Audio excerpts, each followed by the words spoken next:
Even me as a trainer, I said in order for me to be a good teacher, I have to be a student. I'm always listening to my clients. I listen to people around me, because if you don't listen, then you can't get the best out of yourself. Welcome to this week's Escape Your Limits podcast. Our guest today is a 9th degree black belt in Taekwondo, gaining black belts in 5 other forms of martial arts, eventually becoming a grandmaster. He's also the inventor of Tae Bo, a martial arts focused workout program that took the fitness industry by storm. Now taught worldwide, many Hollywood stars have utilized Tae Bo techniques, and our guest himself has starred in a number of films and TV shows, becoming a celebrity in his own right. Whatever time that I'm gonna do on camera, I'm gonna get the best out of it. And I think the best way to do that is talk to a person's heart. I look at the YouTube people and I look at the people who are influencers to say, what can I gain from them to make my craft better? Does that come just through repetition, practicing I a think, lot? yeah, it comes from repetition and it comes from being humble. In order for you to grow, you gotta humble yourself. What draws people to a workout is how much energy you have. My goal is to get you out of your stress and get you into the moment so you can have an hour of fun. In order for a person to have variety, you gotta have a good foundation. And my thing is basics. I believe if you got good basics, you can do anything. So please welcome Mr. Billy Blanks to this week's Escape Your Limits podcast. Mr. Billy Blanks, thank you for inviting me into your what is this, your gym, home yeah, gym? It's my little gym, man. It's my little humble gym that, I have karate students, taebo students, privates, and I do whatever I need to do to help people be their best here. I've seen some videos on YouTube. Are those being filmed here? Some of them are shot here, and some of them are shot at some of my clients' house. There's the lady who actually started us off with asked me if I would do a workout in her, like she has a garage cover, not a garage cover, but a cover. That's right. And I said, sure, I'll go there and do some classes a couple of days a week for you. And then USA Today found out about it, and then they were like, Billy, could you do some classes for us? I said, yeah. So I started doing classes in my home. Billy in the living room, we started working out in the living room with people, just to help people get up off the couch. I wasn't charging any money for the classes. It was just to get people up off the couch and get them moving while the COVID was going on. And it helped out a lot, because for me, on video, that's how I started off, is, not just their video, but when the video came out, my goal was to be able to help people while they're at home. I want to be able to jump through the screen and make them feel like I was sitting in the living room with them saying, come on, you can do it, and it helped out. Is there a difference between, I'm sure there is, but presenting and getting the energy with someone face to face in a studio in a room, or getting that when you used to do your videos and your DVDs, trying to sort of motivate people from a camera? Well, I think if you a person that don't know how to use the camera, then I think it becomes tough. My goal is to be able to make people feel like I just came out of the camera and came into their living room. And so I'll walk up to the camera and I'll grab the camera and I'll move it around. I say, hey, hold on for 1 second, I'll be right back. Let me go to the other camera and they'll see me go, I'm going to another person. So I make them feel like he actually talking to me, right? And I go, I might be talking to this camera and I go, hey, I see you over there. Come on, get focused. And then I'm back over here. So they know that I'm watching them, even though I'm sitting here or I'm sitting on the stage doing a video. My goal is to be able to jump out of that camera, and I practice all the time. I think you have to do that kind of thing. And when I'm here by myself training, I always try to make it feel like I'm in a room with about 100 people. So when I do teach people, I don't get scared, because sometimes instructors get a little nervous if they get used to 20 people, and then all of a sudden 100 people come in the room. Now you got a big crowd you got to contend with. Plus, if you're on camera, you got to also do that same thing with the camera, and you work with the people at home at the same time. So getting that experience and being able to do that, it made it fun. Was it a long learning curve from the early days when you used to do it and you had the studio to the DVDs to now where you've got the internet? Have you sort of feel you've continued to evolve your craft in terms of how you come over on camera or live? Yeah, because social media is a little different, doing the videos was a little different because I could do a 45-minute workout, where on social media, people don't want that kind of workout. They want a 15, 8-minute, something really fast, 2-minute workout that they can get to help them be the best. So I've learned how to get the best out of 2 minutes, get the best out of 8 minutes, whatever time that I'm gonna do on camera, I'm gonna get the best out of it. And I think the best way to do that is talk to a person's heart. That's, to me, is the key. Look into the camera and go, hey, let me tell you about this. And people listen back, they listen to you. I'm saying all you gotta do is try it. And if you try it, see what happens after you start to try it, you'll see things change. But if you don't do that, then 10-minute, 15-minute, whatever workout that people want now won't work. And people just look at, people look at people. When you're a trainer, I've been training, doing this for a certain long period of time, right? But now you get influencers that, they might not be really a top trainer, but just because they can, hey, let me show you what I'm gonna do. They get people used to looking at that camera, and they draw people to them from that. And, that's always been something that I've always done. And I think for other trainers, I look at the YouTube people and I look at the people who are influencers to say, what can I gain from them to make my craft better? I don't look at, they ain't no good. They are good because they're drawing people to them.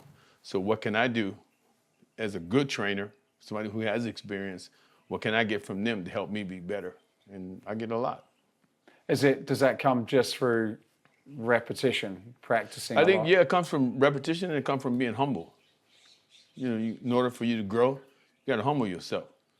Even the person might be 18 years old. What is drawing people to that person? Let me see what it is. Oh, I like that. Let me go add that to what I do. Help me make myself better. And I hope that they can look at me and go, you know what? He's an older guy, but he still does this. And he still has energy. Let me get some from him. Help me be the best that I can be. So I think it's taken from each other to help grow fitness and make it not boring. Do you still do that? Do you watch a lot of the other younger fitness influencers? Every day. I look at Facebook, I look at Instagram. I just want to see what's on there, see what's drawing people, and see how they're doing it. And then I say, okay, let me try this. I like, because I love working out and I love helping people. So what draws people to a workout is how much energy you have, being in shape. I'm 60, I'll be 68 pretty soon. But I'm still in good shape, and because I stay in good shape, it gives me an opportunity to work with all ages. And I think because I'm a martial artist too, martial arts goes through all generations, no matter what age you are, but it goes through every generation. And being in shape on top of that makes it even better. One of the most popular, I suppose, recent digital fitness companies would be Peloton. Have you? I noticed you've got Echelon, but have you... Well, Echelon, they contacted me and asked me if I would do some of their equipment. I said, sure, I would love to, because I like to roll. I like to ride the bike. I like, that climber. This right here is an awesome piece of equipment. I put all my clients on that. I even work it myself, because outside of the cardio that I do, I want to be able to do any kind of cardio. I like to run, heels, I like to box. I like to do. If I can do anything to help me stay on top of things as a trainer, then I'm gonna do it because I like to help people. And you're running a program on Echelon as well yourself. Yes. What kind of got some Tae Bo programs. I got a Tae Bo program. People can get on the rower and get off. Okay, let me hit Billy's beginner's Tae Bo, and then let me hit that, and then get back on the rower. Kind of intermix it together. Because I do like doing rowing, I do like riding the bike. So I'll take the bike, get off the bike, and say, hey, let's do this. Okay, let's get back on the bike. Let's do this. Intermix it. Because when you start intermixing, then it gives gives me a chance to be with a bigger crowd, not just be with people who love to do cardio kick.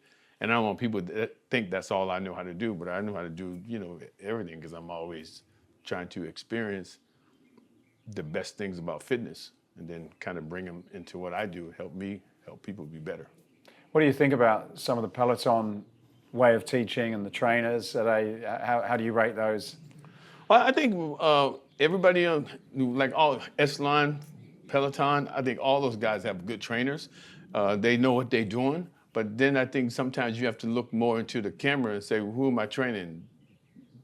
People here in front of the camera, or am I training people at home? I think sometimes when I'm looking at people, I don't think they thinking about what's going on in front of that camera. Because to me, camera is very important. Even though I have 10 people behind me, I always tell those 10 people that I'm training, I don't like to do choreography. When you do choreography, then I think it has a tendency to just be for the people behind you and the instructor. My goal is to leave it open and say, hey guys, nobody behind me knows what I'm gonna do, so they also gotta watch just like you. Pay attention to what I'm getting ready to show you and tell you, and then watch and see what happens. And I think that to me is really important. I noticed on some of your older videos, it seems as though you have people in the crowd that are working to support you. Is it like, I remember one I watched last night and there was a lady there and she was clearly dialed in when you do the countdown and stuff. When you're doing this yourself, do you sort of have some of your team that are actually kind of engaging and sort of almost like backing singers? Well, that for me, when I'm working out, I always tell everybody in the crowd to count. Why do I tell people to count? It's not just to keep up with me, but I think when you tell people to count, it takes them out of their problem and brings them into the moment. Because people, when they come to the workout, they're stressed out. So my goal is to get you out of your stress and get you into the moment so you can have an hour of fun. And then by the time you get ready to leave, you done found a way to deal with your problem because you freed yourself up. When you let people just stay silent in the room, then they have too much time to be, maybe I could be home doing this, maybe I could be doing that. But when you start, I'm one of those people when I'm in a class. I'm like, I've got everything else now starts ticking away in my head, right. going through the motions. So my thing is to get people involved. And the way to get people involved is like, 1, 2, 3, come on guys, turn your hips, do this. And me, myself, when I'm teaching in class, you're always gonna hear my voice. Because if you don't hear my voice, the class will die. What I mean by die, people will get quiet. And when people start to get quiet, then it starts to become boring. Yeah, because you're kind of almost like emceeing the whole way right. through. You have to. As a trainer, I think especially a cardio trainer, you gotta MC people. Come on, guys, let's go. I know you're tired. I know you get ready to give up, but don't quit. Come on, let's go. Let's go through the fire. Let's push. Let's do this. You gotta do something that's gonna. They grab a hold of it. He right. Let me get into it now. Okay, now let's hit that bass. I love music, right? So I said, let's kill this bass. Boom, boom. When you hear the bass or you hear the treble and there's something that I think that can really drive people, I'll key in on it and get people to get involved. And when you start getting people to get involved, people at home start to look, that person looked just like me. If he or she could do it, I could do it. Introducing the next big thing in functional training, the Escape Barrow, a revolutionary training tool that combines a loaded farmer's carry with a sled push to develop hip, grip, and core strength.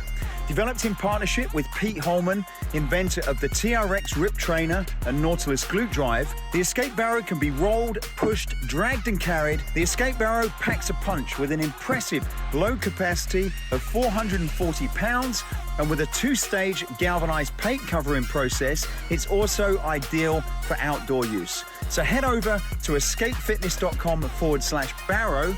That's escapefitness.com/barrow to find out more. Enjoy the rest of this episode. How much time and importance do you put on the music selection? Because I was listening to some of the older ones and I'm like, and I've not spent a lot of time listening to Tae Bo. It wasn't something I did. But as I was researching, I did spend a lot of time. I'm like, the music's really good. It's kind of almost like you're in a nightclub or something, which right. I enjoy doing. I think that's important. I think that's important, because, to drive people. People love music. That's what I like Tae Bo. Tae Bo is an exercise that has boxing, karate, judo, calisthenics, ballet, dance, funk, everything involved. So then, it's something that everybody likes. So let me bring in the music that everybody, I don't care who you are, everybody loves music. It could be country music, it could be rock, it could be whatever. And me as a DJ, I like to DJ. I like to mix stuff. And I'll mix music together and then make it be a great workout. And then I also create my own music, because when I create my own music, I get a chance to put the words that I'd like to hear people hear. Because when people start hearing things, it could be something negative and it drives and drives, but it goes into the heart of a person. Then they get into that, you know what I mean? Stuff that's not moving them in the right direction. So my thing is, let me create some funk. I know people like bass, and I know people like stuff that hits hard. So let me create something and then throw some lines in there like, push it, don't give up. Let me see you fight, stand, stuff like that. And then you hear it in the music and you'll see people, they start to get in. I did an album, it's called Billy's Boot Camp. It came out in Japan and became #2 in Japan, right? So, music album. Yeah. Yeah, so I love music. So I'm always I'm in my studio all the time. I go in my studio and I say, let me make a beat here. Let me make a beat here. Let me do something that drives, and I'll bring it out. And when I'm teaching class, I say, what do you guys think of this? I don't tell them who made it, but just tell me what you think of it. Ooh, you like it because it's hitting hard and it's driving. So then I'll go back and put some lyrics on it. Do you do the lyrics yourself then? Yeah. Oh, really? I write to it and just think about what hard times I'm going through. How do I get through hard times? Well, let me talk about this. Life is tough, but you got to get rough. Da da da da da. I'm just like I'll just start spitting out stuff left and right. I noticed the speed of it though was different. As soon as I pressed, even on what was the news channel you did a thing with recently there? One of them. Did a thing out of Chicago, right? Yeah, no, there was some sort of news channel or something. I think I saw you doing a workout with the host on one of their. I'm not sure. It's a morning show. I think it was a morning. LA Today. I think it was. Maybe. But I as soon as I put it on, I noticed that the tempo was like you were waiting and then you were sort of like up here with the speed of the. Right. And sometimes I have to do that because people, again, when you put on too slow music, then it takes the people down into a place where you don't want them to be. So I always say, okay, I got to pick up the pace of the music. So like 160, Yeah, it went up really. I'm like, okay, that's woke me up. I didn't expect that. Yeah, and I think that's important. Like when you come in, if I'm getting ready to teach a class, right? Like I'm going to Germany pretty soon to teach some classes plus do a movie. But when I go in, people get ready to come into the gym, right? When they get ready to come into the gym, I'm not an instructor that sits around. I'll get up and I'll move around, start doing things. They walking in, they looking. I'm setting the stage right away. Oh, he's active. Oh my God, he's gonna kill us today. They see that when I'm moving around, I'm being really active, and I have music to welcome people in. And the music that I have to welcome people in is the music that's upbeat. So they already know ahead of time. That's how class is gonna start, right? And then I'll get ready to start. When I come out, say, hey guys, first 15 minutes, I'm not gonna use music. What I wanna do is kind of gear everybody into the technique and see how you move. And then once you learn how to move, okay, let's turn that music on, let's kill the music. Let the music drive us, let's have some fun. And then everybody like, okay, let's go. We talked a little bit about the engagement, but how do you engage with people, but also create that variety so they don't feel as though it's like, okay, I remember doing that the last few times. Or is it important not to have variety? Well, I think it's important to have variety, but I said in order for a person to have variety, you got to have a good foundation. And my thing is basics. I believe if you got good basics, you can do anything. But if your basics is not good, then you can't go to that advanced level where you want to show people how to go to the next level. But when you have a good foundation, it's easy. That's why I don't never do choreography. I will never teach a class that's got choreography in it. And then it's boring.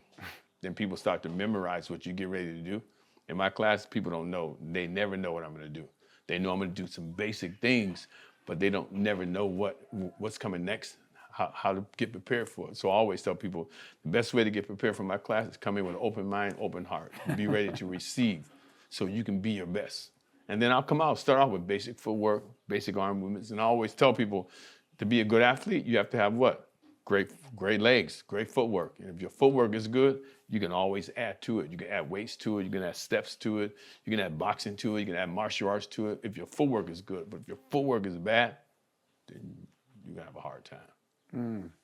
How do you, with the community side of things, like how do you're like you previously had a gym and you're DVDs and a number of other things. Like, how do you create the community that, because you've had a good following and even prior to the days of social media, how did you manage to create that community? Was all of that done in the sort of 60 minutes or whatever that happened, or were there other things that you did as a business to kind of develop that? Well, I think in whole, I think it's to have a Tae Bo jump off to be a good product for people to be able to learn is first you have to talk to the heart of the person. You have to have good people behind you, like good leadership. I have when people came into my gym, the first thing I always wanted was a good front desk, because before people see me, they see the people. They might see me on video and whoa, I can't wait to meet that guy. He seems like a nice guy. But then they walk into my front desk and the front desk is not like me. And they go, ooh, this is not good. I'm not coming. So if the front desk is built up well and top, they carry the same kind of energy that I carry, and then the trainers carry the same kind of energy, then all of a sudden you start to have a team of people that's working together to do one thing. That's to help people and to save people's lives. But when you got people that's working individually on their own, trying to do what they think is right, it's not gonna work. That's why I like to put people, I always say in the front, when people get in the front, try to do the class with me, I always say, hey, if you don't have the energy, go in the back. Because if you don't, I'm gonna put you in the back. Because people are front, people are watching you. And people want to pull up, but they want to pull away from you. They want to, oh, man, I want to be like that person. I want to be like, but when you're up front, then you're going to give them that. And that's all they see. And so for me as a trainer, for me as a business person, I know that if I want to put somebody around me, I want that same person to have the same kind of attitude that I have. And then I got to have the same kind of attitude that they have. I have to be able to go, you have to be able to give something to get something, right? I'm not telling people I'm the best, but whatever you got, what can you bring to Tae Bo that's going to make it even grow more? And when you give people that opportunity, then they go, whoa, I want to be a part of that. He just don't try to push things on me. He just want me to bring my best to help people be the best. And when you give people that opportunity, they step out. They don't stay closed. And even me as a trainer, I said, in order for me to be a good teacher, I have to be a student. And I'm always listening to my clients. I listen to people around me, because if you don't listen, then you can't get the best out of yourself. Thinking that you know it all, never gonna happen. Well, you mentioned that, coming back to your program, that you don't like choreography. Mm-hmm. How were you able to scale trainers where you don't have, because I guess choreography must give people a certain amount of structure and tell them what to do to when. Yeah. How did you get that balance of not providing that structure but still getting them to give the same experience? Well, what I always tell people, when you come to Tae Bo, people want to get certified in Tae Bo is to be a certified instructor. So I say, when you come to Tae Bo, I want you to learn all the 8 basic fundamental moves that Tae Bo has. It has 16 basic fundamental moves. And behind that is the philosophy and the knowledge and the skill. So if we all going to teach Tae Bo and get people to get the best out of themselves, we can't go like this. Hey, I say, how do you teach that punch or jab? Well, this is the way I teach it. And I go, no, you got to say this. In Tae Bo, we teach like this. We teach like this. And when you start opening it up like that, then all the teachers is talking the same knowledge, same understanding. But I'm saying, if you're a dancer, add dance to Tae Bo, but don't change the basic fundamental of the move. Because if you change the basic fundamentals of the move, then the technique starts to die and deteriorate, because most people don't train. Most teachers, they might train in the gym and do stuff, but they don't train and do their class to make their class better. I get in this gym every night, and I'm trying to make different moves. And in martial arts, I love martial arts. I'm always practicing basic fundamentals. So through practicing basic fundamentals, oh, I like that move. Let me add this. And then what I'll do is go, let me see if I can go teach my wife and daughter and see how fast I can teach them. If I can teach them fast, and then ask questions, what do you think? They just think everybody else will like this? They go, yeah. I just picked it up like that. So to be able to do that, because I don't like choreography. I think for me, choreography is stale. It makes a student, not the student, it makes an instructor stale. Now they're depending on the choreography. They're not depending on themselves spiritually and mentally. They get out there to help people. And I like, for all my instructors, don't worry about choreography. Just get your basics down. Learn the 16 basic fundamental moves of Tae Bo. From that, you can add anything, right? You have the confidence. If you got good footwork, I tell my instructors all the time, if your footwork is good, you can add anything to it. If your footwork is bad, you can't do anything. Think about the athlete. What do you think a coach says to an athlete? I need some good legs. I need some good footwork. Because when your footwork is good, who can stop you? To me, that's keeps you growing, and it keeps the workout fun. Because when people come in, they're all my clients. You talk to them, they go, you don't know what he's going to teach. Just have self-awareness. I'm going to run you through basic fundamentals. I'm going to say, hey, let's get up, let's do that tap touch. Let's do that tap touch footwork. Let's try this, let's try that. But that's not just what I'm gonna be teaching. I'm just giving you a lead in on, make sure that when you walk into this room, that's why I like to have red carpet. The red carpet is hot. The floor is hot. When you put yourself on something hot, what do? You don't stand, you stay on the ball with your feet. When you become flat-footed, then that's when you start to become sluggish, and then the workout becomes boring. You had a very successful gym not far from here, from what I understand, and attracted a lot of people queuing out the door to get into it. What do you think of the gyms nowadays? Are they still got that same magic? Do you think that worked back then because there wasn't as much competition? Or do you think in some cases maybe some of the gyms have sort of lost, I guess, some of the basics that you were teaching then? Yeah, when you walk into a gym, right? When you walk into a gym, think about what you're trying to go in there and do. What are you trying to get? What are most people trying to get when they go into a gym? I guess a lot of people want to get fit and healthy and feel better. Well, most people want to get fit, but most people want to have confidence again, right? So if they walk into a gym and the gym don't give them confidence, they ain't gonna stay, right? And most of the time when you walk into gyms or you walk into a big room, you see a bunch of people in the room, but what kind of spirit is in the room? There's a spirit of just people just walking around the room lost, right? I want to walk into a room and then people go, oh, wow. Everybody's excited about being in the gym, and I think it starts there. It starts at the front door. As soon as you walk in that gym, how am I being greeted? Hey, how you doing? Thanks for coming to our gym. You need some help? Or yeah, let me take you over here to this trainer. This trainer comes over. Hey, how you doing? Nice to meet you. And when you get somebody just welcoming you like that, then it makes you want to go to that gym. And most gyms, I think, has lost it. It's just a place where people pay $20 a month. They go work out and then they leave. What's the incentive? My goal is, if you can't make people mindful about what they're doing, why be in the gym? Because without your mind and will, you can't do anything anyway. But most people go in the gym and it's, okay, I'm gonna go do chest, shoulders, I'm gonna do that. And then they get bored. And then what starts to happen after that? I think when you start to go to gym, I'm not saying people shouldn't do it, but people start to rely on something to get them lifted, get them energy stuff. You know what I mean? And if that's what you need, you go ahead and do that. But then what happens when you don't have it anymore? Do you know what I mean? And so my goal when people come in the gym is the front desk and the front door and the look of the gym and when people come in, they go, wow, oh my God, something about this place, man, it feels so good. And then you just start to get active. Then you got people, even trainers, when they in the gym, if they're working for that gym, they should walk by while people on the treadmill, hey, how you doing? If you're doing okay, you don't see that anymore in gyms. People sometimes it makes the person come into the gym and just be cold. Get away from me. Do you know what I mean? And I think being in the gym, that's not what a gym is for. A gym is to get people to be active and live and feel good about themselves. Did that take a lot of effort for you to develop that culture within the people that work for you? Yes. Every day. You got to spend time with your trainers. You got to sit down, talk to them. I used to have my trainers go to training sessions with me. I said, hey, come on, guys, at least once, twice a month.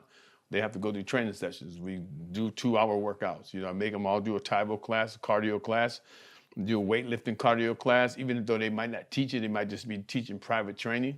But even in private training, we go upstairs and I say, hey, this is the way I think you should be doing it. I think you should be doing it. This is how you should greet people. Greet them in a way where they feel like, whoa, they really want to see me change, And when you give people that opportunity, you give them that incentive, they're going to come back. You know why? Because I don't care what anybody say. All somebody wants you to do is love them. Everybody's looking for that word L-O-V-E. Show me that you love me. If you show me that you love me, I'll give it right back. And they do. Most people give it right back. You know what I mean? What do you say about the trainers that you said it off camera about if the trainers came in and they weren't there in their head? What was that story you said? In my studio, my gym, I always say, hey guys, if you don't feel good, then you got to go home because our thing is you got to lose yourself. In order for you to be a good trainer, you got to disqualify yourself. And I always do that every day I get up. I always say, God, disqualify Billy Blanks and allow what lives inside of Billy to come forth to help people. Because I say, if you allow, see, my thing is I don't tell people what to believe in, but I love Jesus, right? And Jesus is Lord of my life. So I say, disqualify Billy Blanks, Lord, you give me an opportunity to show me what you think people need. When I walk up to that person, prepare me for that person. Because most people are down and out. You know, they want some help. But most trainers think they just want the physical help. It ain't the physical help that people want. People want something to make their heart happy. You know what I mean? So I go into a training session. Hey, how you doing today? Done. I look them right in the face.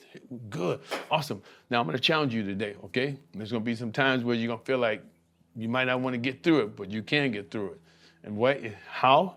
I'm going to give you the stuff that you need to help you be the best you can be. When clients feel like that, they go, you love that guy. Every time I come here, when I feel like I can't do something, he makes me feel like I can walk through a wall. One of the challenges in the fitness industry is retention. People pay the memberships, and in a lot of cases they just keep paying it and don't turn up. I think through COVID, it seems as though a lot of those sleeping members have realized that their card was being charged and now they've just dropped out. What was this retention of the people like that used to come to your gym? I think even back then, I don't think that retention thing for people has changed. I don't think that changed people. I think that's always been. That's the same problem that most gyms have, is keeping people in the door, you know. But I think what kept people in our door is when you walk in my gym was around, you see I like to write Bible scriptures where stuff, put them on the wall, and people, I say, hey, put it in your own way. But all I'm trying to do is give you something to look at. Oh, you know, and you have clients come to you, hey, thank you for writing that on the wall. That just helped change my life. Put things where people can see it and then say stuff to people. I tell all my trainers every day, walk over to the person and shake their hand, look in their face. You know, don't walk over and go, hey, how you doing? You know, because most people don't do that. They don't look at the heart of people. Like me as a kid, I know growing up in school, I got missed. Why did I got missed? Because people looked at me from the outside. They didn't look at what was in my heart. I was a kid who was shy, had a learning disorder that people didn't even understand, dyslexia. And I felt like if teachers would have looked at me and looked in my eyes, they would have seen that I needed something. And I was too nervous to ask the question. And I always ask people, inside the word question is what? The word quest. And quest means what? Journey. If I don't ask the question, how can I fulfill the quest of my life? Never. And just because I'm shy, maybe I'm hoping somebody next to me might ask that same question. But I'm feeling like if I ask that question, I'm going to feel stupid. Well, I feel like that's the way people are in gyms. I want to go over there and ask that person a question about how to do something, but people are going to think I'm stupid. Because most people in gyms are tight. Most people in gyms are like quiet. You know, they might be shy. Most people are puffed up. Do you know what I mean?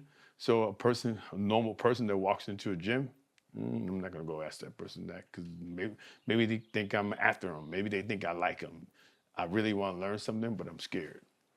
And that's the gym's fault. That's the trainer's fault, because there's trainers that walk around. How come they don't walk over to clients and say, hey, you look like you might be having a little problem. Let me help you out over here. You know, because I think when you start doing that, then you start to welcome people in the gym. What are they going to do now? They're going to go back and tell their friends, I know a good gym for you to go to. They always asking us, do we need help? They're always doing this.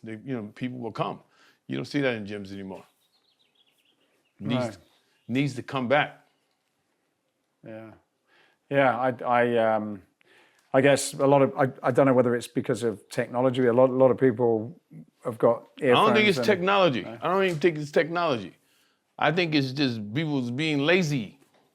Let me just say it like that. People just, I get up in the morning, I go make this, whatever they charge for a private. Let me go, all they want to do is make money. I don't think if you chase money, then you're going to have a hard time. But if you go there and say, you know what, I want to help this person be the best they can be. They'll go get you another person. They'll go get you another person. Next thing you know, you ain't got no problems anymore. You're doing what you need to do to help people. But people don't look at it like that. They look at it like, I got to train this person today. I don't really want to be here, but I'm going to go do it. Do you know what I mean? So I just think as a trainer, if I can say anything to anybody that's listening in, they're a fitness trainer, get used to building yourself up, learning how to help people be the best. What you need is what people need. You look in their eyes, the same thing. You can see that people going through the same thing you went through. You know, that's why I say, for me, Jesus Christ is Lord of my life, right? And I use him for an example. Everything that I'm gonna go through, he already been through it. All he's doing is telling me, I've been through it. You can overcome that obstacle. All you need to do is do this and do this and do this. So as a trainer, all I gotta do is tell people, say, listen, you human just like I am. I ain't no different than you are. I'm a man, I'm a man, I'm a female, whoever you say you are. You have a heart, you have feelings. Same here. I've been through this. I've seen people get ready to give up and quit. I'm gonna catch you before you do that. Let's try this. Let's go do this. And then people started going, wow. You know, see, usually people just let you just fall to the wayside.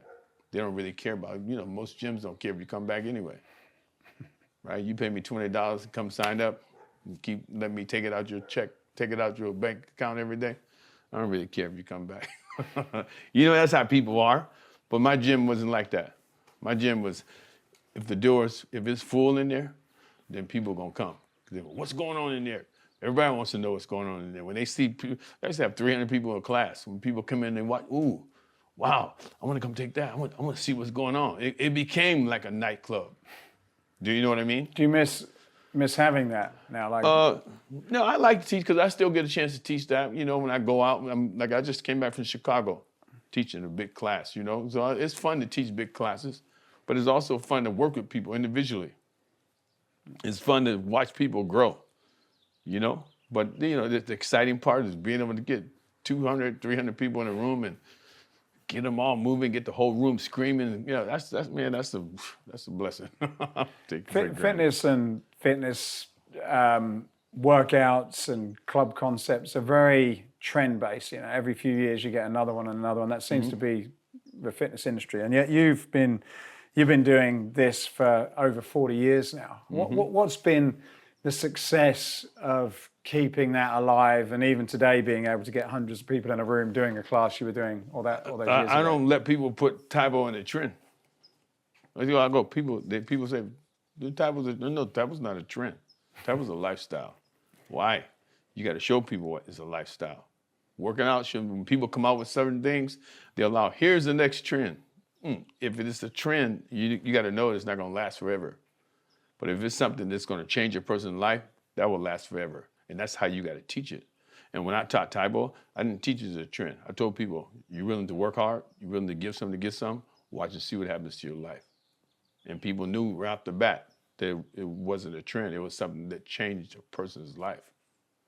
But as a coach, as a demonstrator, you got to be that person. People look at me, I'm 67 right now. They go look, oh my God, man, I can't believe you're still in shape. Why not? You know, I'm a human just like you. The only difference is I make sure I challenge myself 24/7. I get them days where I don't want to do anything. I'm just like you, I'm human. But I find a way to get through it. I don't find a way to go, you know, I'm just gonna let myself go.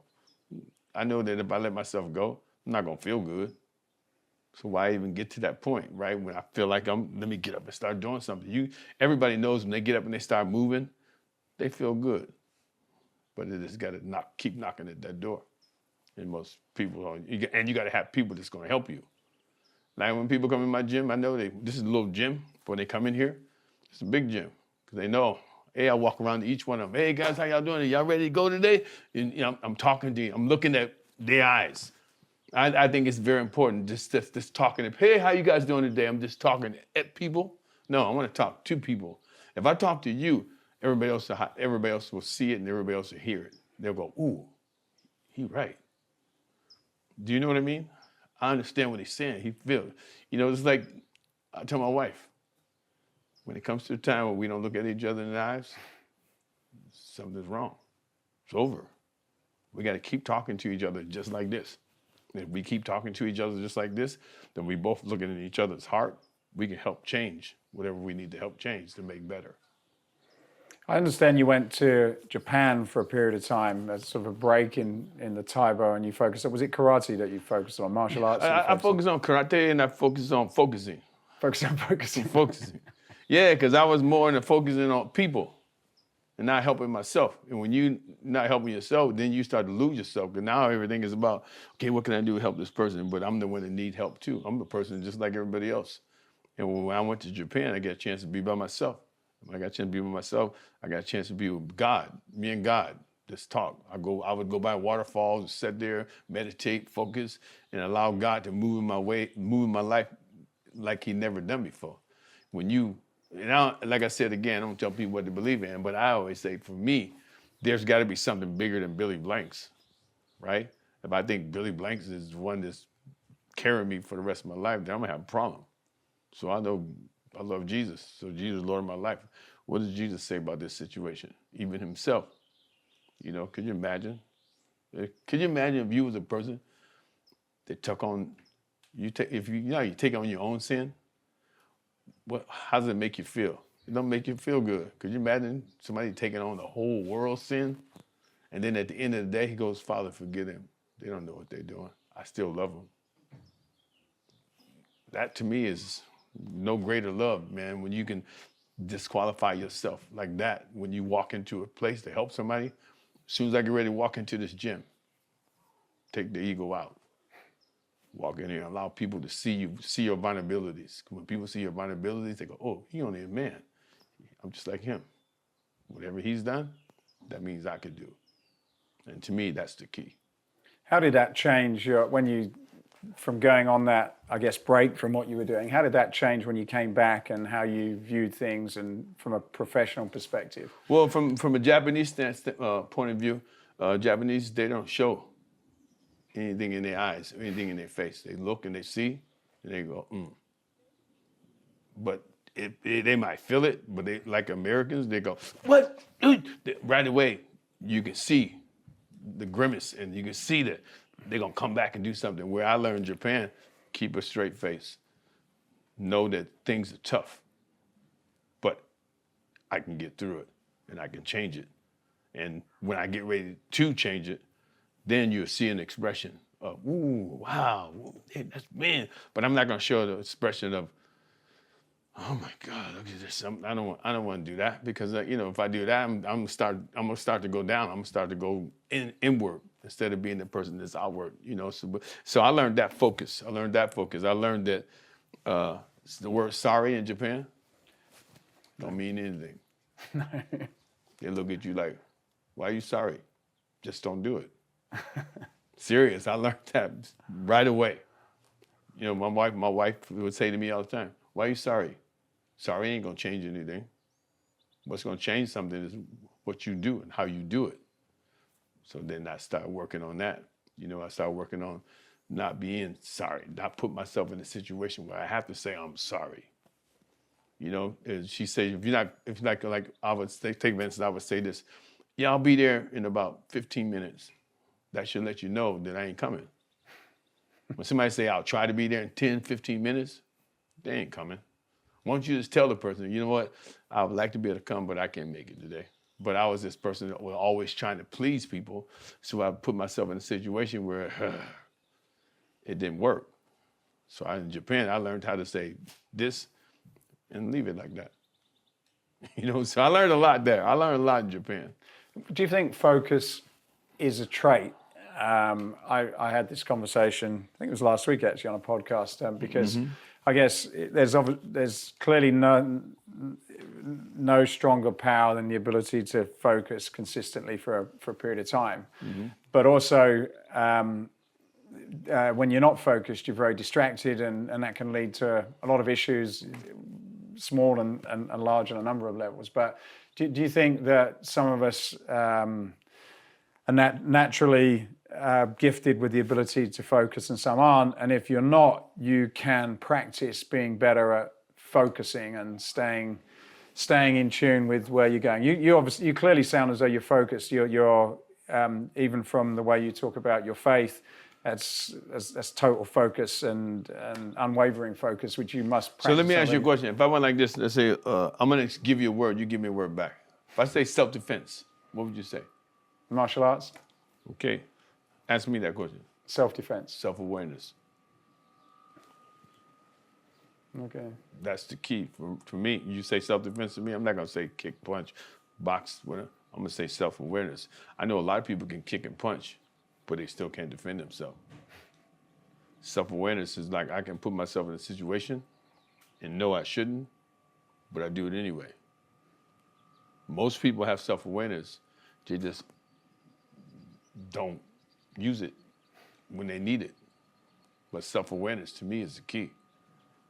If you have self-awareness, and that could be, and I know it needs to be trained because I look at special force people. They have to have what? Super self-awareness, right? I use this for a demonstration. I went and spoke a couple days ago, and I brought this kid up who's a follower of Christ, and I wanted to say, hey, I want to show you something. I said, you ever hear of this? That's a sense-minded person. Have you ever heard that? And people say, what does that mean? Well, that's a sense-minded person. Most people move by what they see, feel, hear, taste, and touch. They use their senses more than their spirit and soul, right? And senses are what? What are senses? What are senses? The way you experience the world. Okay. Senses are what? To me, selfish. Because what I see, I want it. What I touch, I want it. What I hear, I want it. All of them, they needs. Senses make you have a need for something, and maybe you don't even need it. You just, ooh, that looks good, I'm gonna go get it. Ooh, that looks hard, I'll never be able to do that, right? So I always say, if I'm a sense-minded person and not understanding I'm a spirit, soul, and a body, if I'm a sense-minded person, then that means the sense part of me is driving me in everything that I do. That's why people emotionally go up and people emotionally go down. Why what makes them go up and down then? Because they live a sense-driven life. 1 minute, they like that car. 2 seconds later, they like that car. I'm just using car for that example. Yeah. But that's the way senses are, right? I can be, okay, I love my wife. Wow, you see that girl over there? Ooh, look at that one. That's my sense. My senses are moving, right? It's moving me in areas that it's gonna make me be tempted, in areas that I shouldn't be. And if I don't have any self-awareness of it, then what do you think gonna happen? There's gonna be I'm gonna play on it. And I think that's what happens to people every day. But when you start to understand, the focus to me is just being aware. Be aware of what's going on. Now, I see what's gonna happen. What do? Do I stay there or do I remove myself? I have an opportunity, I have to make a decision. Because God ain't gonna do it for me. And I'm pretty sure whatever I'm looking at, it's not gonna do it for me either. So what I'm gonna have to do, I'm gonna have to make a good decision. I ain't doing it. Let me stay over here. Like me, you never see me out partying out. I don't go nowhere without my wife, because I know if I do go somewhere, I'm gonna end up doing something that I don't need to be doing. It's easy to get caught up in something, right? So having self-awareness, okay, let me take my wife with me. Or let me take somebody with me that I know that has a good head on their shoulder. You know what I mean? Not gonna put me in a situation where I'm gonna go lose myself. Do you know what I'm saying? So yeah, I'm kind of there. So just the focus part and self-awareness, connect those two for me then. So I get the senses. Okay, so I'm saying, take for instance, right? I want to use focus. How do I use focus? Well, that's a good question. Yeah, maybe discipline to force yourself to. So how does discipline come in though?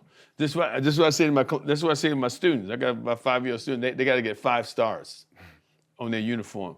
I said once they get them 5 stars, they're 3 years old and they work their way up to 14 years old. Then they don't have to use that anymore. But I use that to drive them. So I say the first star is what? What do you got to do to be good in this world? I got to listen. What's the second thing I got to do? I got to focus. What's the next thing I have to do after focusing? I got to go do what I listened for. Focus to. I have to go put it in order.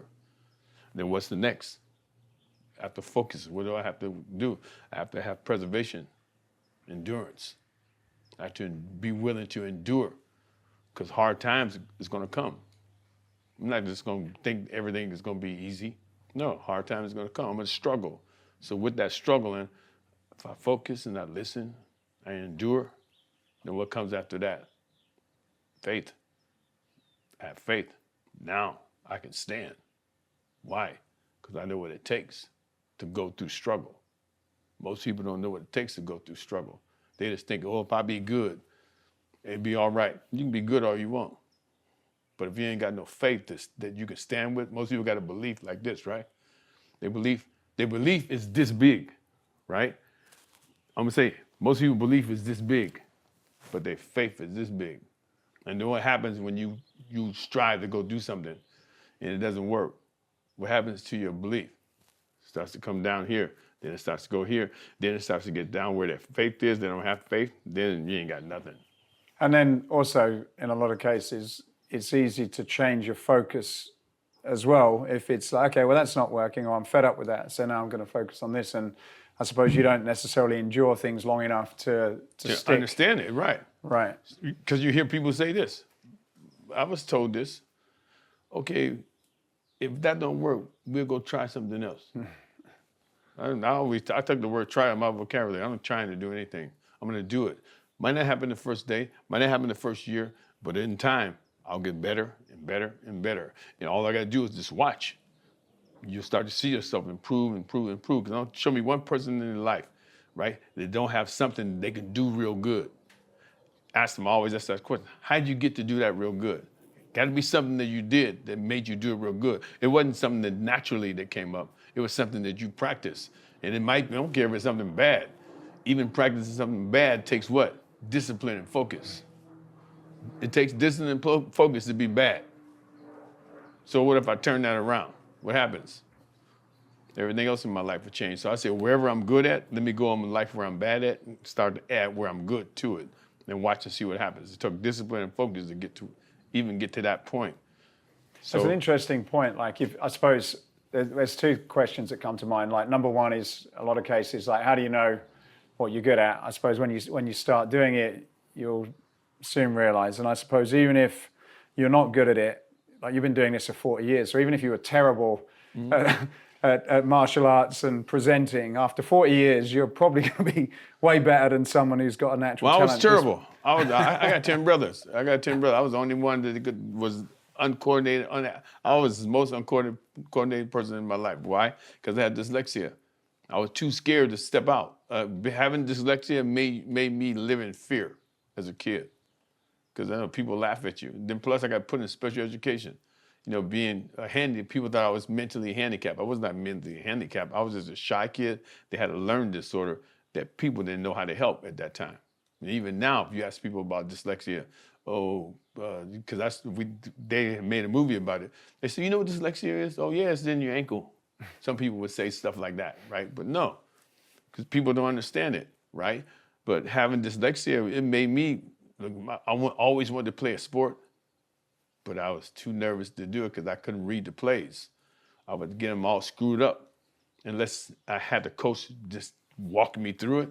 When I first started karate, that was hard. It was really hard because my karate instructor didn't want to do it with me. He said, Billy, I don't have time to be with you individually. I got all these other students in the class. I understood that. He said, if you want to learn, go in the back, get behind everybody and try to follow them. So for years, all I did was try to follow people. I hate the word follow. I don't like follow. I don't like the word following. That's a follower. I don't like that. If I say to you, say leadership. Leadership. What does that mean? You're at the front. Oh, well, depends. Leadership. Ask me that question. What's leadership mean? Lead the ship. Lead the ship. That's right. I'm a leader, and I'm going to lead that ship. I tell everybody in the room with me, when you come in the room, I don't want followers in the room with me. I want leaders. And if I lead you and show you how to do the right thing, what do you think has to happen to me? When I walk back in the room, I got to get much better. Why? Because you know too much now. I can't come in the room and fool you anymore. I'm teaching people. When I teach people, I teach people to be a leader. So when they come inside this room, I can't joke around because everybody knows now. They know a lot. So if you get people to do that, all of a sudden you're gonna start seeing changes. And when you start seeing changes, you know they see changes because they come in and they work. Hey, Mr. Blanks, you think you can add another day? When you start asking when your clients start, hey, can you add one more day? Then you know they ready to move up. And that's the same thing in people's life. When you start showing them, because I always tell my clients, they ain't no different than you coming in this room and you getting up every day going to work. What's the first thing I always say? They ask me, what do you do? I go look right in the mirror, see what's in my eyes, because what's in my eyes is in my heart. That's what I'm gonna take to the world today. Do I need to change anything? Yeah, that person I don't like, I'm gonna change it before I leave the room. What can you do? Yeah, let me go look in the mirror and see no, I don't like that. Let me change that person so I can go deal with the day. And most people don't do that. They just get up and they walk out. And I always tell people, when you get up and you put on your makeup, you brush your teeth, you comb your hair, you do all this good stuff. But what else don't do? You don't put on your power. Same way you put on your clothes, you put on this. The only thing you don't do before you leave is put on your power. Most people just leave. How do you put on your power? Get up 20, 30 minutes early. Pray. Be the first thing that you do. I get up, meditate. If you don't pray, just meditate. Get up and focus on this. This is what I need to do throughout my day. I need to work this, work that, work this. You know what I mean? I pray. For me, I give myself to God. First 40 minutes of my day, get up and I read my Bible, and then I pray. I sit down and be quiet. Let me be quiet for 1 second. Let me hear if God gonna speak to me, because he will. He'll speak. If I'm studying and reading, life will speak to you. Some people say the universe. Some people say this. You'll hear it. They say, don't do this today. Make sure you focus. That stuff will come to you. Then you go out and you say, you know what? I'm ready. Let me go outside now. But most people don't do that. They just get up, put on their clothes, and go.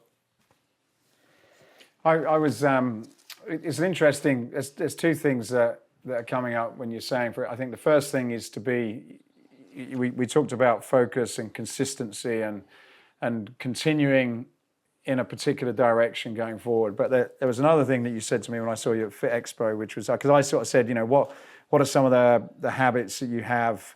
I can't remember, or rituals that you have, something like that. And you said that it's not good to have habits because habits mean you're turning your mind off. And the conversation that we're having about focus, I think for me, I can look at it in two ways. You can be unconsciously focused in a direction or creating a habit where essentially you could be doing something for 40 years, but you're actually doing the same thing that you were doing in year one. So you're just unconscious, you're not moving forward. And I suppose you can be doing the same thing for 40 years, but you can be totally conscious and aware of everything, of every little change. And I think you used the word sort of self-awareness. Right. Where my guess is that you're actually progressing everything. So you're moving forward from someone who's also been doing it for the same amount of time, but they're just going through a habit. How do you sort of? Let me ask you a question. When you look at a young child, right?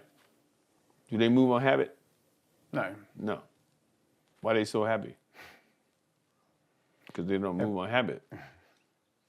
Every day is a day of creativity. Every day I'm learning. Ooh, wow, woo, woo, woo. And then first time they get shut down, don't do that. Don't you do that.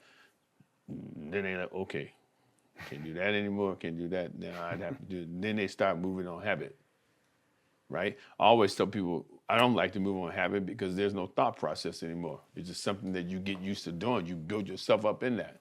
And then next thing you know, your whole life is built on habit.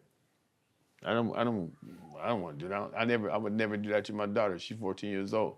I would always tell her, think about what you're doing, because if you don't think about what you're doing, if you don't be mindful about what you're doing, watch and see what happens to your life. So you're only 14 years old. You can get yourself in a lot of trouble if you don't think about what you do. Be mindful. If I'm mindful about what I do, my life should be great. But most people want to go, I don't want to be mindful. I was mindful all day at work. No, you wasn't. People think because they're at work and they're doing something for years, you can allow that to become a habit. Yeah, I guess it does. But they think it's mindful. No, what? Because if it was mindful, you'd be more creative. Well, isn't martial arts? Like my kids do jiu-jitsu, and I was chatting to them in the car the other day. They got another stripe. And I said, what do you have to do for the next one and the next one? So to get to a certain stage in any martial arts, if you're a brown belt, black belt, it's years of the same stuff, but it's also years of progressively learning. So would you compare martial arts in some ways in terms of succeeding in life, in the way that you're kind of doing the same thing year after year, but you're also getting significantly better? But you're really not doing the same thing. Well, there's a lot of practice. My kids get frustrated with the fundamentals. They're like, they kind of get bored, and it's like, well, then you're not learning. You know why? Because they get bored because they're not saying, okay, what else can I do with that same move? How many other ways I can make this move work? They're not being, maybe they are not being taught that, but they should, even they're not being taught that. I guarantee you, if I say to you, hey, let me see, if I gave them a box with a toy in it, figure out how to get that ball out. I guarantee you, they'll be like, okay, let me see. They'll be doing all kind of things. They're trying to get that ball out of there, trying to figure out, well, how come you don't do that same thing with that self-defense move or that arm bar? How come you don't practice? Oh, how else can I do it? Ooh, whoa, that's cool. Let me do. Oh, that's even better. Ooh, they ain't doing that. Could people's need for creativity and variety cause them to give up on the fundamentals? Because, you said as a coach, it's like, no, you're not looking at that same move in a different way. Right. Yes, they could definitely give up, but that's not their fault. No. That's the coach's fault.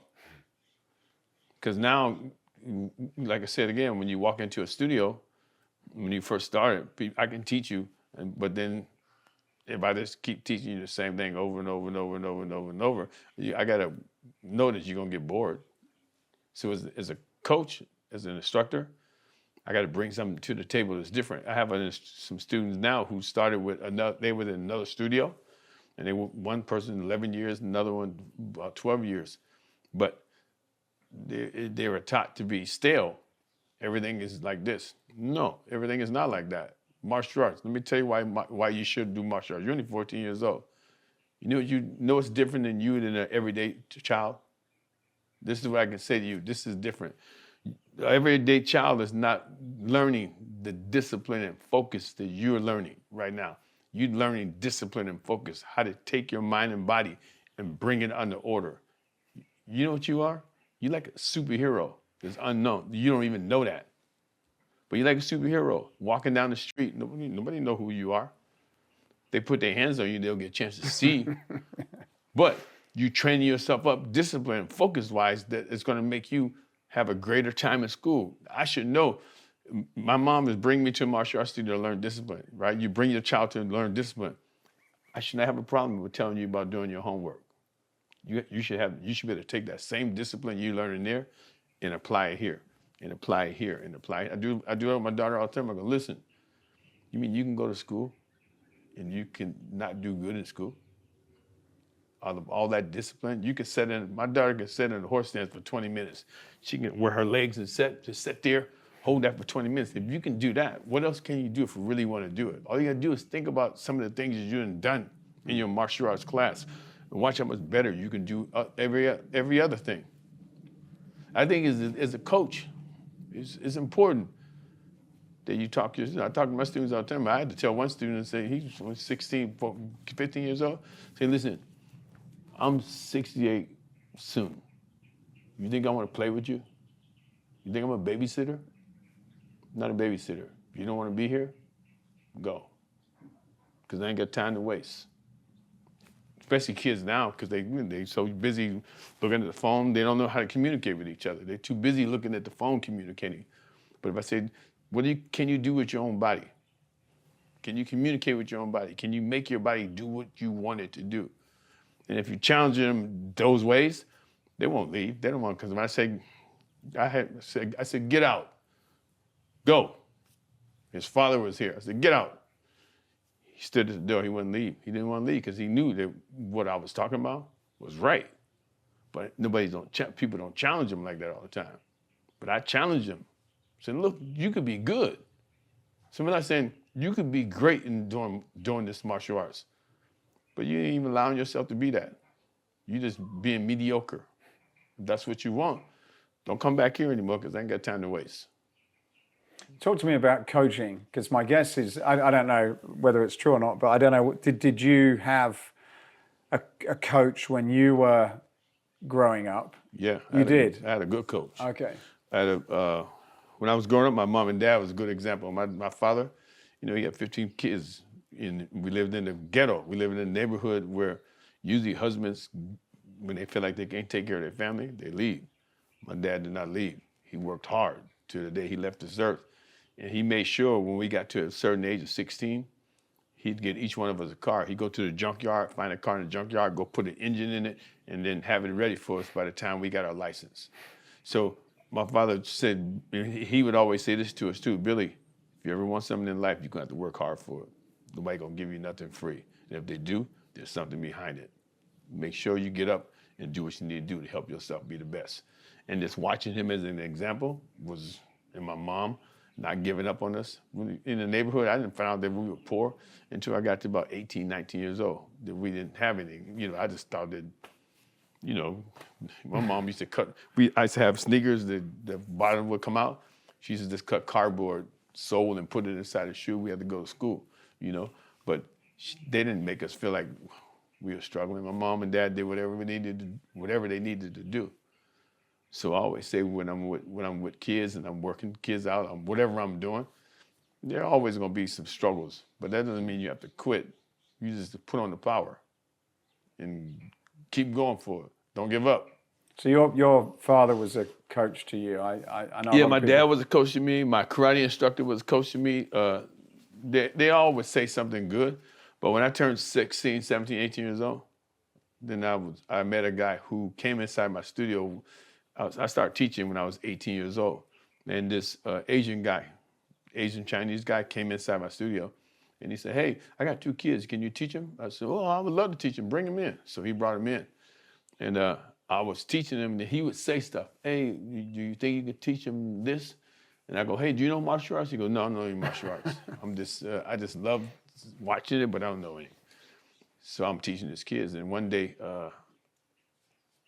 he was a professor at a college. He said, "Hey, Billy, you think you can come down to Edinburgh State College and teach?" And I go, "Yeah, you give me a day to teach, I'll be more happy to go to Edinburgh." So I went there and I started teaching the college students.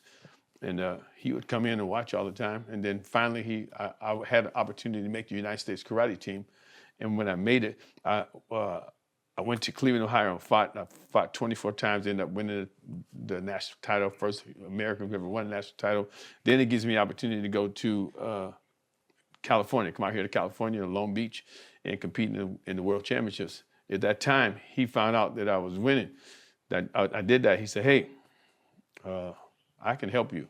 He said, I'm a psychologist, a doctor. I'm a doctor in that. He says, "I can help you focus." So every day he used to come to my house, and I used to tell my ex-wife, I said, "Hey, tell him I'm not here." Tell him I'm not here. Because he used to make me sit in a meditation position in the cold water, right? Take me to the beach and sit in a meditation position and just focus, just sit there. And he used to say stuff to me. "Focus on this, see that, see this, watch this." And so it got me to the point where cold water didn't matter anymore. It's just focusing and seeing a vision that he would put in front of me. He would say, "You see yourself at the competition, look through the flame of that candle, think of a wick, a fire wick, and everything that you're searching for is in that wick. And then you're gonna see it move to the left, you're gonna see it move right, but you stay in the middle and stay focused. Don't go to the left, don't go to the right. Stay right where you should be."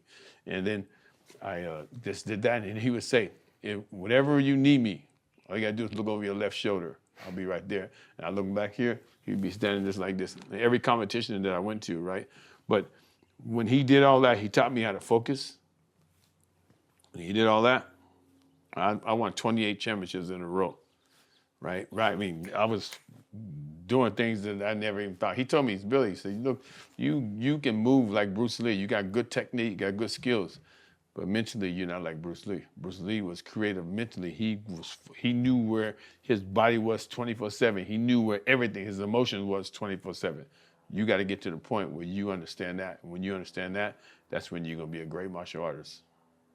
I was chatting to Flex Lewis last week about his, I don't know if you know him, but he won the Olympia 7 times. And he had a great coach, someone who saw in him, which he didn't see in himself when he was very young, and he's still with him to that day. And obviously you got an similar kind of story with someone.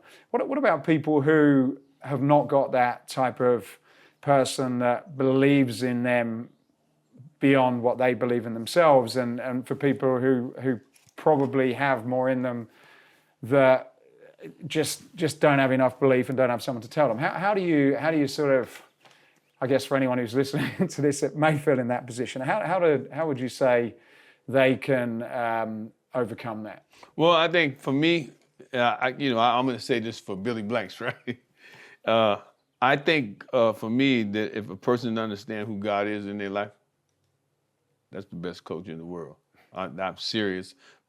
I can explain why I believe that God is the best coach in the world. Some people say God, I say Jesus, right? Jesus is the Lord of my life. One of the reasons I can say that, I look at all the things that he's done. And I always tell people, think about this.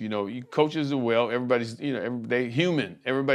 Coaches are human just like we are, right? If I see a coach and he teach me something, he's teaching me what he wanted inside himself, right? So I look at that and go back, well, wow, who's greater than him? Because emotionally, he can move up and down all around too. Who's greater than him? The one who created him, God. Let me see what God thinks of me. Most people don't know what God thinks of them. How do you go? Well, I can go read books, but no, I'm gonna go, because some people say, well, if I read the Bible, if I open up the Bible, I don't understand the Bible. It don't make sense to me. You're right, the Bible don't make sense. But if I tell you to get a fiction book and you open the fiction book and you read it, even though you know it's not true, you're gonna say that makes sense. Why? A fiction book is wrote on people's lives. Oh, that makes sense to me. That makes sense to me. I said, well, when you open the Bible and you read the Bible, it doesn't make sense. It makes faith. So don't read a Bible that makes sense. Read a Bible to build your faith. Because if you build your faith, then you're going to see how to get through life. You're going to see how to get through the hard time of life. You're going to see how to get through the good time of life. And in the Bible, you say, God is not a changing God. His word never changes. Man words, can I depend on man? Can I depend on man? No, why? Because his word changes. It changes 24/7, right? So if a man's words changes 24/7, that means I can go listen to him, but then I'm going to take what he say, and I'm going to go see what God says about what he says. How does it line up with what God says? Ooh, it lines up pretty good. Then I'm going to do what this guy is saying, because he's kind of speaking similar to what God is saying, right? Well, for me, when you say words, what's the most powerful thing in the world? I always say words to me is the most powerful thing in the world, because whatever you say to a young kid on the way up, his life is going to be driven by that. If I say to him, you're going to be a loser, you're going to be a bum, you look like your daddy. If I say stuff like that, it's going to go into his heart. And if you don't have somebody to pull it out, then it'll stick with him, then they can't get where they want to go. You'll never make it. Can you imagine somebody telling me, the guy told me, when I was about 32 years old, he told me, Billy, I want to make a video with you. At the same time, he came back and said, they came back 15 minutes later and said, Billy, sorry, we can't make a video with you because in the Midwest, you black, you won't work. White women won't work out with you. I said, well, no problem. That's what you think. That's no problem. I just go keep on doing it, because sooner or later, God will send somebody to me. If I would listen to man, I would not be here, sitting here talking to you. But I listened to what God told me. God said, Billy, keep doing what you need to do. Pretty soon, in season, somebody will come and they'll ask you to do a video, and you'll do it, and it'll change the whole world. And look, it did. But I always tell people, see, God never changes. He's the same as he always will be and never will change. So I can take God and lean on his word, and then other people who comes around me, people are good people. Let me see if it lines up with what God says. Everybody wants to help somebody, but I got to see if it lines up. If it lines up with what God says, then I'm going to get the best out of people. And then God will send people to you for a season. Do you know what I mean? God will send people to you for a season, for a reason. And then you take it and you deal with it and get what you need to get out of it. And then all of a sudden that season is up. That person will leave your life. And then somebody else will come. Then you take it and you build yourself up on it, and then that person will leave. And I feel like that every day I get up out my bed. No matter what happened to me in my life, there are things that are always going to happen to you that's going to challenge you. But the one thing I say that never changes is God's word. It never changes. It's the same. God says, Billy, be diligent. He says, if you diligently obey the voice of the Lord your God and be careful about what you do, I'll set you high above all the nations on the earth. So I said, what does that mean? The key word in that whole thing was if. God said, Billy, if you do these things, watch and see your life. Go to a motivation conference. What does the motivational speaker say? If you do these things, set goals, visualize, right? People think set goals and visualize is a key word. That ain't the key word. The key word is if. Why? Because of my free will. most motivational, great motivational speakers are going to say, if you do these things, watch and see what happens to your life. But what do people do?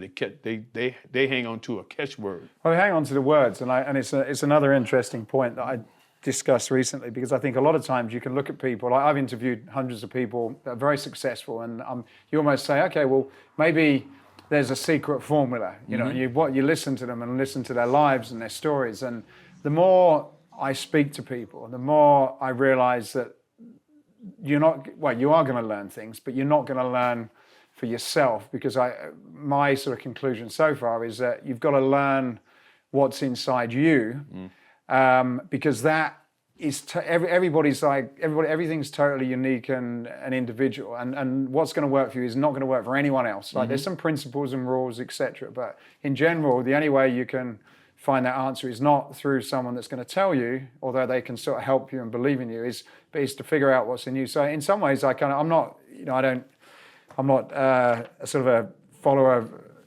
in the same way as you are, but the principle, which is to have faith and believe in something other than another person telling you, makes more sense, because it's an individual conversation that's just for you, and you've kind of got to figure it out yourself. Right, but when you say like for me, I say for me, Jesus. If I say Jesus, most people don't want to hear Jesus. It's okay for them to hear God, because God makes people comfortable. Okay. But Jesus don't make people comfortable. Why? Because when you mention the word Jesus, most people get condemned.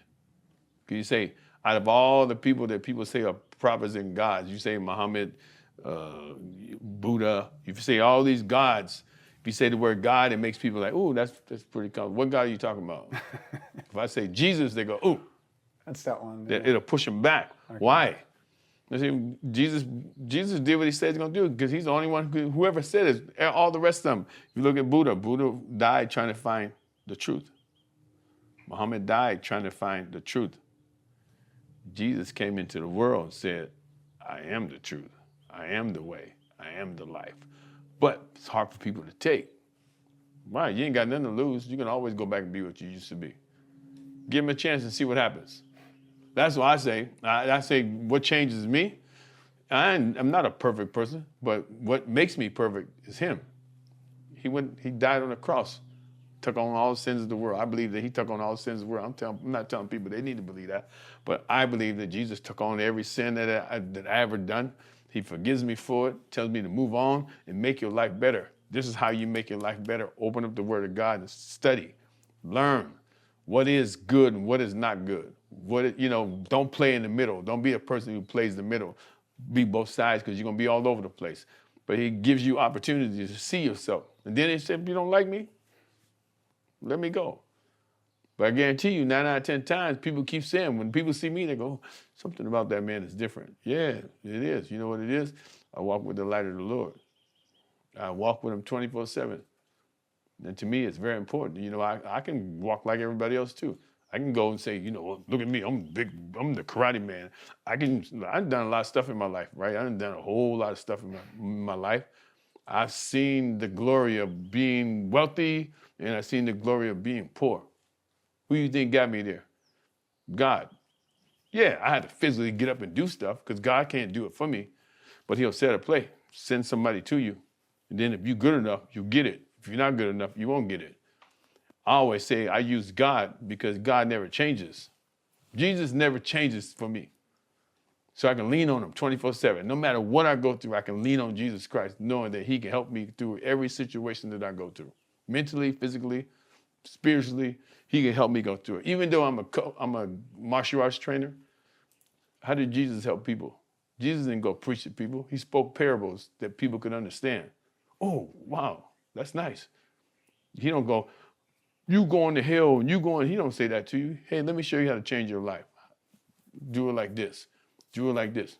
Go try it and see what happens. I ask people this question. I say, have you ever read the Bible? Some people say, yeah. How many times the word try is in the Bible? None, but one time. One time. What is that? God goes like this, try me and see how much I'll bless you. I'm going to bless you with so much that you won't have enough room to be able to handle what I'm about to give you. So get ready. But he goes, try me now. Right? When Jesus says that, when God says that, he says, try me now and watch and see what happens. What does he tell me? You know what he's telling me? Get out of his way and let him control my life. And what do you mean by that? Open up the Bible and study. I always say to people, what do you got to lose? Nothing. You go to a history class, you learn about George Washington. Have you ever met him? How do you know he's who he say he is? What about all these other people that you read about? How do you know who they are? You don't know. But by faith, you say, you know what? I ain't got nothing to lose. Let me listen to what the history teacher got to say. Write it down, okay? Hey, what did George Washington do? George Washington did this. You study on him. You do this. Well, you want to see who Jesus is? Study on him. See what he's done. You ain't got nothing to lose. All the game. For me, I say that because he changed my life. I can walk in the studio and teach the way Jesus teach. I don't have to say everything that Jesus said out of his mouth. I do, but I want to teach, how did Jesus get people to do things? He showed love. He said the most important commandment is LOVE. Love a person. And how do you love a person if you ain't got no faith? It's hard. So I got to find some faith that I can depend on and grab a hold of so I can take that word love and go, now I know how to love a person. So how do you want to be remembered then, Billy? Well, I'm going to be remembered by Billy gave whatever he had to do to help people be the best they can be. Faith. I love faith. The day I leave this earth, my thing is Jesus Christ is the Lord of my life, will always be.